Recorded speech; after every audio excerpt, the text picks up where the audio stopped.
Evet arkadaşlar, kanalımıza hoş geldiniz.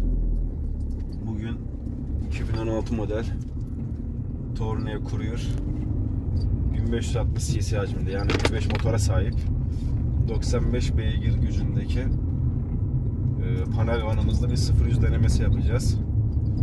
Şimdi yavaştan yolumuza doğru çıkalım.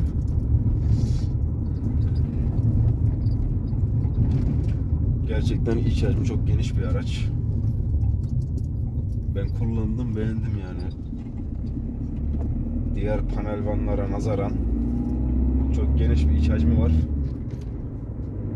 Yol tutuş filan da gayet iyi. Bir 0-100 denemesini yapalım bakalım.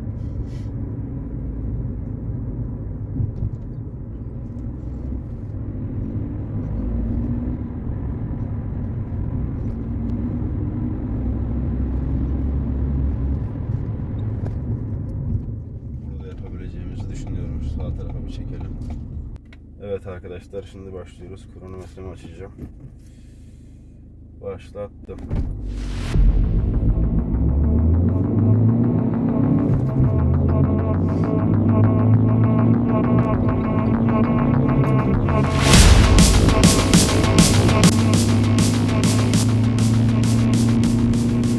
Saniye.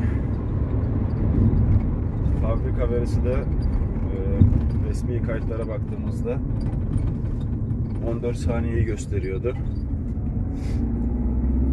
Bir saniye fazlasını yaparak 15 saniyede tamamladık.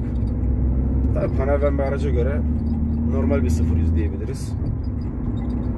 Nihayetinde bir otomobil değil zaten. Diğer panel vanlara göre kıyasladığımızda ise güzel bir yol tutuşu seyri var diyebilirim. Bu aracın da detaylı incelemesini önümüzdeki haftalarda yapacağız inşallah. Daha farklı videoların gelmesi için kanalımıza abone olup destek olabilirsiniz arkadaşlar. Hepinize iyi günler.